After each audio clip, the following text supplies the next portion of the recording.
Кеше ашаганы белән түгел, эшкәртә алганы белән яши. Бу акылга да, физик халәткә дә бер төрле кагыла. Тапшыруыбызны сәясәт эшлеклесе язучы Бенджамин Франклинның нәкъ менә шушы гыйбарәсеннән башлыйбыз. Исәнмесез, эфирда Белем дөньясы. Бүген без акыл һәм тән азыгы турында сөйләшербез. Сүз нәрсә турында барыр дисезме? Алдагы минутларда. Обедка бәйе. Мәктәпләрдә туклану процессы ничек оештырылган һәм кайсы районнардан мәктәптәге төшке ашларга шикаятьләр килә?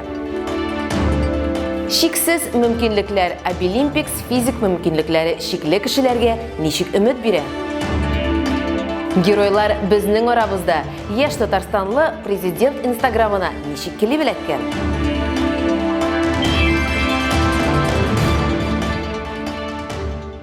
Мәктәптә туклану быел иң кайнар темаларның берсе булып тора. Хөкүмәттә дә, әти-әниләр арасында да.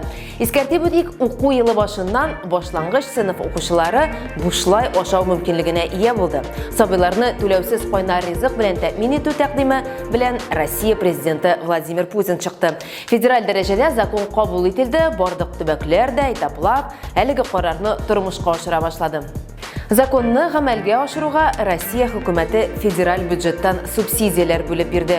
Шул ук вакытта туклануны оештыру буенча финанс йөкләнешнең бер өлеше төбәкләр җилкәсенә дә төшә.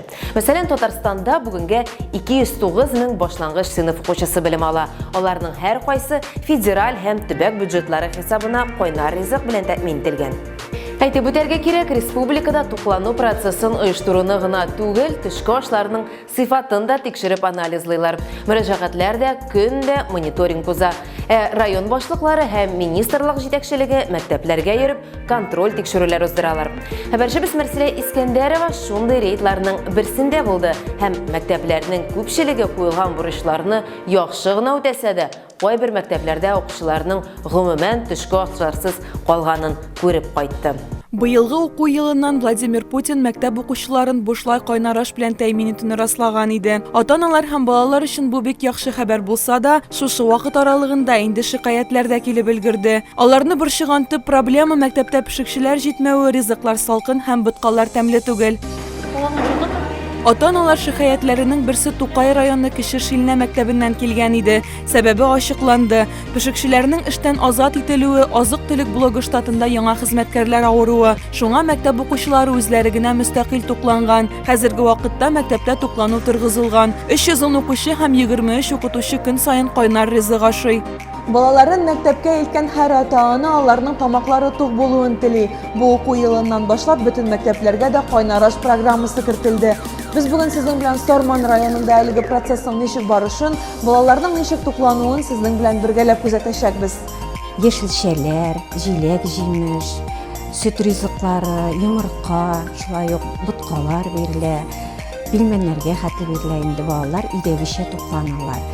Әти-әниләр дә, балалар да барысы да бик канәгать. Әлеге программа кысаларында бөтен республика буенча бер меню ясалган. Бу меню Роспотребнадзор таләпләре белән тулысынча расланды. Балалар кайнар аш, ит яисә балык, яшелчә, чәй яки какао белән тукланырга тиеш. Төшке аш бәясе 51 сум 85 тиенлек. 2018-2019 елда Тимур Шәймиев исемендәге нефть компаниясе Зур Нөркәй мәктәбенә спонсорлык ярдәме күрсәткән. Мәктәпнең ашханәсенә 385 мең сум күләмендә күп кенә яңа җиһазлар кайтарылган. Шуңа күрә дә мөмкинлекләр күп. Мәктәптә без башлангыч сыйныф укучылары белән беренче дәрес тәмамлангач, иртәнге аш вакытында аралашып алдык.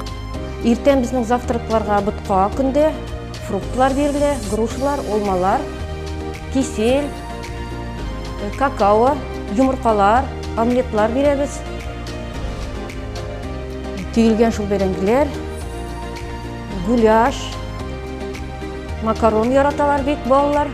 Татарстан буенча Роспотребнадзор идарәсе мәктәпләрдә кайнар аш мәсьәләсе буенча хәзерге вакытта 20 мәктәпне тикшереп, термометрик экспертиза үткәргән. Әлегә бер генә уку йортында да тәртип бозулар табылмаган. Шуңа күрә артык куркыныч юк диярлек. Алга таба Татарстанның 1600 мәктәбе тикшереләчәк. Шуларның 180-е Казан мәктәпләре. Һәр ай саен кулланучылар хокукларын яклау һәм кеше иминлеге өлкәсендә күзәтчелек федераль хезмәте көтелмәгән визит белән 25 белем бирү үзәкләренә килә. Безнең мәктәптә бик тәмле ашаталар. Бүген безгә гречка һәм котлет бирделәр. Киләсе маршрутыбыз Сарман урта мәктәбенә. Балалар аеруча макарон белән гуляшны, әлбәттә, үзләре дә яраталар. Бәрәңге, менә балык котлетларына килгәндә, аларның бик исләре китте инде балык котлетларына.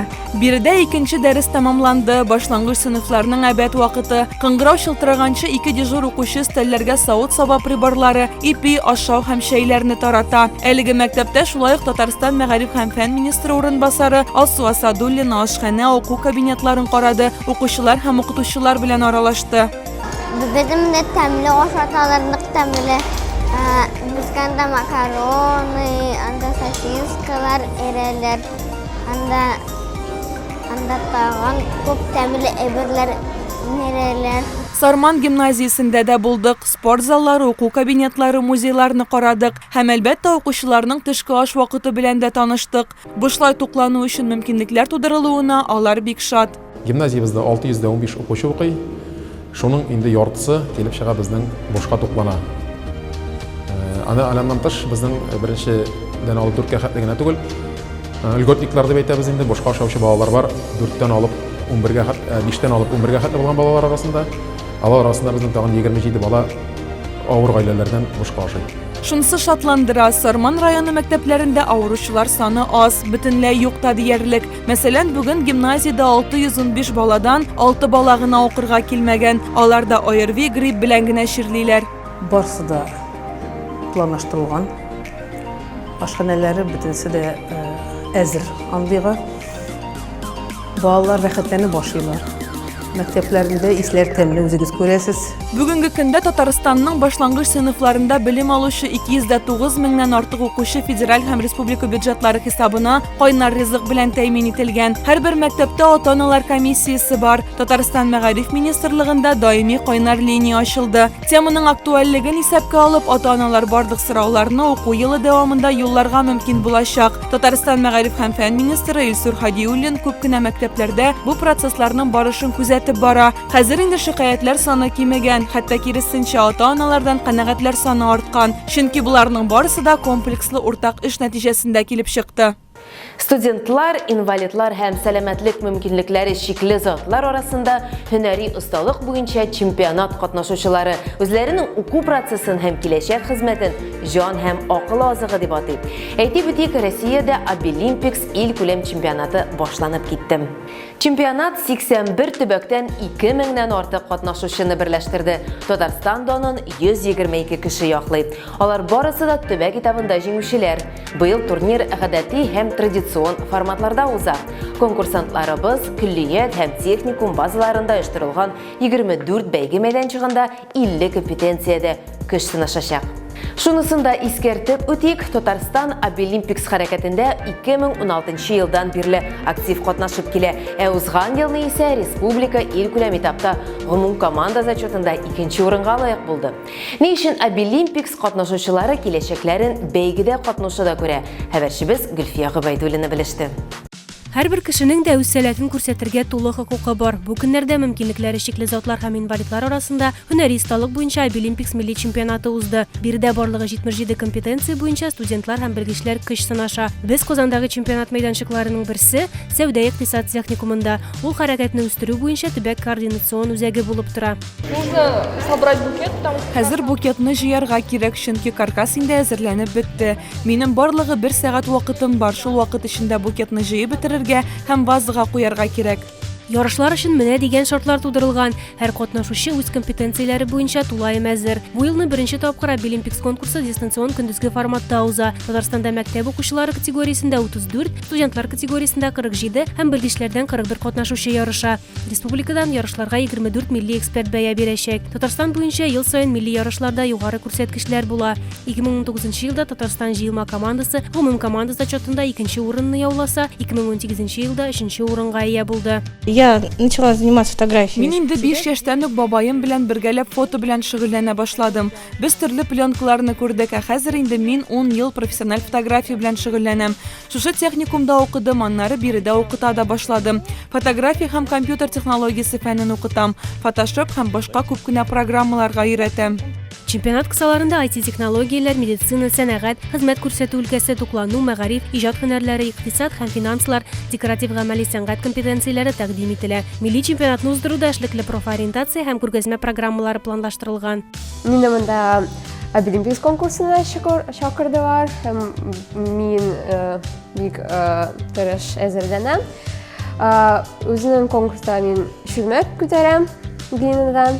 Чемпионатның эшлекле программасы һөнәри белем бирү сыйфатын күтәрү белән бәйле актуаль мәсьәләләргә багышланган. Бердә мөмкинлекләре чикле кешеләрне эшкә урнаштыру, аларга һөнәри белем бирү, оешмаларның архитектуралы үтемлелеге мәсьәләләре карала. Мин бик яратам вычерчивать барысында, из дерева все выпиливать яратам бик.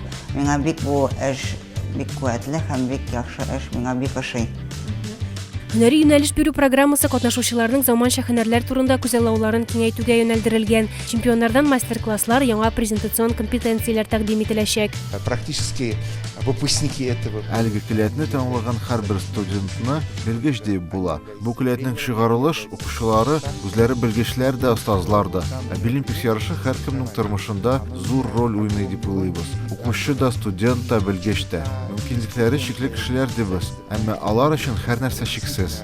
Нәкъ менә бу ярышта алар үз мөмкинлекләрен, талантларын күрсәтә алалар. Без аларны бик яратабыз, хөрмәт итәбез. Чемпионатта тәкъдим ителгән һөнәрләргә хәзер Татарстанда да, республикадан читтә дә хезмәт базарында ихтыяҗ зур. Шуңа күрә югары профильле белгечләр күп. Бигрәк тә һөнәри осталык буенча региональ чемпионат җиңүчеләре һәм призерлары шунда ук зур хезмәткә алына. Димәк, киләчәгебез өчен Олимпиксның өлеше гаять зур һәм әһәмиятле.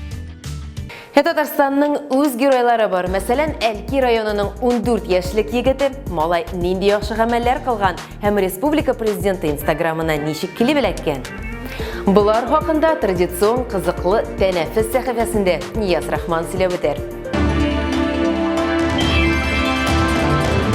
Исәнмесез, әле күптән түгел генә республиканың дәүләт советы рәисе урынбасары Марат Ахматов Татарстан геройы дигән исем бирүне тәкъдим иткән иде. Беренче кандидатлар инде бар. Бүгенге сәхифәдә яшь геройлар хакында сөйләшәбез. Өч туганын янгыннан коткара. Алексеевск районы Зур Алан авылында яшәүче 14 яшьлек Иван исемле малайның батырлыгын бөтен республика белә хәзер. Иртән 7ләр тирәсендә аларның өйләре һәм сарайларында янгын чыгу турында мәгълүмат 112 номерына килә. 14 яшьлек үсмер йокы аралаш янгын турында хәбәр итү җайланмасының тавышын ишеткән. Ул йокыдан уянган һәм 10 яшьлек инесе белән 7 яшьлек ике игезәк туганын урамга алып чыкмакчы булган. Тик ишеккә якын килә алмаган. Иван югалып калмый һәм тәрәзәне ватып туганнарын коткарган. Менә бит ул чын герой. Хәтта президент Инстаграмна дәләгә. Как обычно, встал утром к будильнику на школу. Потом услышал сигнализацию. Открыл дверь на веранду, увидел пламя. Закрыл дверь, разбудил братьев, разбил окно и убежали к тете. Шундай ук герой малай Пермь шәһәрендә дә яши. Сүз 11 яшьлек Слава Ширинкин хакында. Ул дусы белән елга буенда уйнап йөргәндә бус өстендә ике кыз баланы күрә. Аларга шунда ук чыгарга куша, ләкин кызлар бераз гына өлгерми. Аяк асларындагы юка бус чакнап суга китәләр. Малай озак уйлап тормый, шунда ук ярдәмгә ташлана. Монда һәр минутның алтын бәясенә тиң булганын яхшы аңлый ул. Бер үзе бузга чыга, корсагы белән ятып, теге кызларның башта берсен, аннары икенчесен тартып чыгара. Хәтта аннары аларны өйләренә узатып куя. Афәрин. Оглядываюсь, там уже девочка в льду. Начал подходить, и вторая девочка подбежала, тоже провалилась. И я начал их доставать. Одну за портфель достал, а вторую за руку достал. Потом выехали на берег и повели их домой. Бүгенге менә шулар иде, киләсе атларда кабаттан очрашырбыз. Сәламәт булыгыз. Исегезгә төшерәбез, үзегезнең кызыклы язмаларыгызны безнең социаль шелтәрләрдәге аккаунтларыбызда калдыра аласыз. Франсуа Rableның танылган аппетит ашаганда килә дигән гыйбарәсен туры мәгънәдә генә аңларга кирәкмәстер. Бу гыйбарә башта эшлисе килмәгән, аннары тәмләп, ләззәт алып эшләнгән эшләргә дә кагыла. Иҗатта булыгыз, чын ләззәт һәм рәхәтлек алып эшләгез. Киләсе очрашуларга кадәр